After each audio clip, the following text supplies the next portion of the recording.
Kitchen के कामों में आप बिगनर्स हो या फिर प्रोफेशनल, दोनों स्थिति में ये टिप्स एंड ट्रिक्स आपके बहुत ही ज़्यादा काम आएगी। अस्सलाम वालेकुम मेरी प्यारी यूट्यूब फैमिली, कैसे हैं आप सब?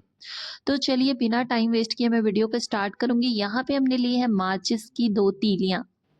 यहाँ पे थोड़ी सी आप गौर से देखिएगा कि यहाँ पे हमने ली है 2 माचिस की तीलियाँ। फिर मैं इसे पानी में डीप करूँगी। देखिए यहाँ पे ये पानी ही है। मैं ये भी आपको प्रूव करूँगी कि ये पानी ही है। लेकिन आपको पता होगा कि पानी में अगर माचिस की तीली चली जाती है तो वो जलती नहीं है। जैसे कि बारिश के मौसम में ना आप देखोगे माचिस में काफ़ी ज़्यादा नमी आ जाती है, जिसकी वजह से आपकी माचिस जलने नहीं लगती है और हमें परेशानी होती है।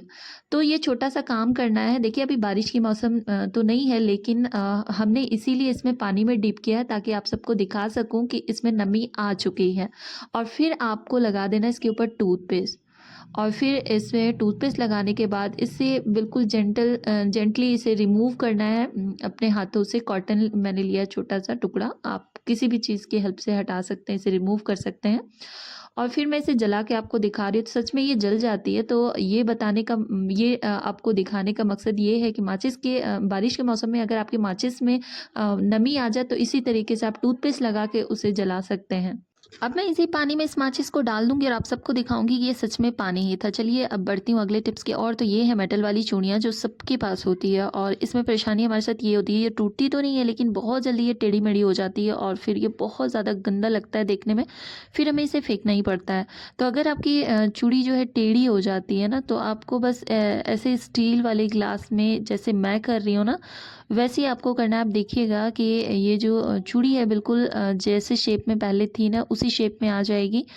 और हाथ से भी मैंने आपको करके दिखाया, ये हाथ से बिल्कुल नहीं होती है। तो इससे आपको एक ग्लास की हेल्प लेनी है और ये बिल्कुल पहले की तरह हो जाएगी।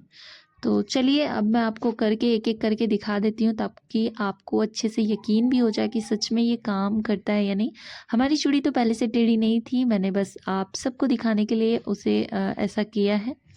छोटी-सी थी लेकिन काम की है, क्योंकि इससे आपके पैसे भी बच जाएँगे। अगर हमारी चूड़ियाँ टेढ़ी हो जाती है ना, तो ज़ाहिर-सी बात है हमें उसे फेंकना ही पड़ता है, क्योंकि बहुत ज़्यादा वो बुरी लगती है देखने में। तो अगर आप इस तरीके से कर लेंगे तो फिर से आप इसी बैंगल्स को आप पहन पाएँगे।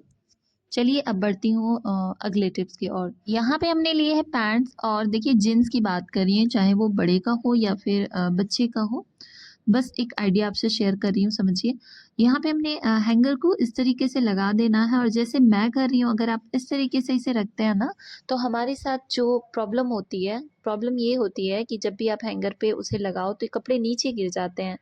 तो बिल्कुल भी आज के बाद नहीं गिरेगी। बिल्कुल ऐसे ही आपको करना है। आप थोड़ा-सा अगर नहीं समझ में आ रहा, थोड़ा स्लो करके देख लीजिएगा। फिर ये बिल्कुल लॉक हो जाती है। मैं अपने हाथों से आप गिराने की कोशिश करूँगी, ये बिल्कुल नहीं गिरेगी। तो जिनको ये पता था उनके लिए तो बहुत ज़्यादा अच्छी बात है, और जिनको नहीं पता था उनके लिए ये बहुत ही ज़्यादा काम की होने वाली है। तो चलिए मैं आपको दिखाती हूँ कि हाथ से ये कैसे लॉक हो चुकी है। मैं अपने हाथों से इसे खींच रही हूँ। चलिए अब बढ़ती हूँ मैं अगले टिप्स की ओर। तो ये हमारे पास क्रैक्स अंडे, जो आपके घर पे भी होगा।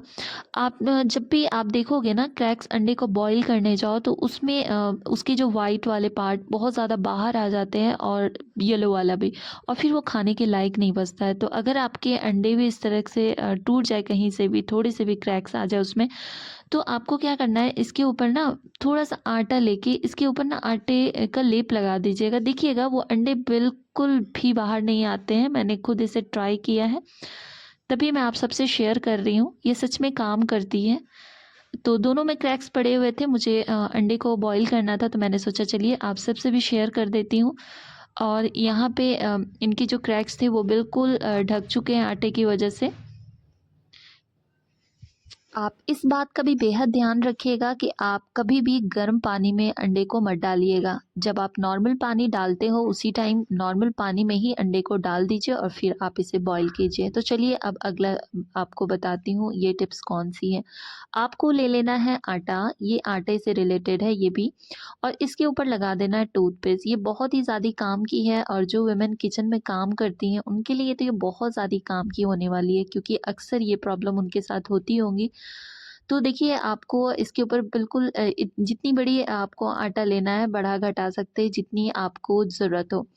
तो यहाँ पे आपको क्या करना है, देखिए इस आटे को लगाना है वहाँ पे जहाँ पे आपके हाथ जल गए हो। देखिए कभी-कभी हम किचन में जल जाते हैं थोड़े बहुत, तो उस टाइम हमारे पास अगर कोई ऑइंटमेंट ना हो, तो फिर आप इसका यूज़ कर सकते हैं। सच में ये काम करती है और आपकी जो स्किन है वो जली-जली सी दिखती है जलने के बाद, बहुत ज़्यादा काली पड़ जाती है, बिल्कुल नहीं होगी।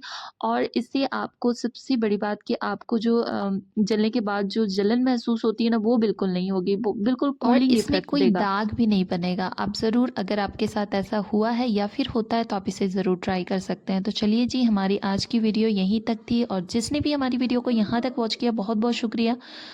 मिलती हूँ ऐसी इंटरेस्टिंग वीडियो के साथ नेक्स्ट वीडियो में, तब तक के लिए अल्लाह हाफ़िज़। Bye bye.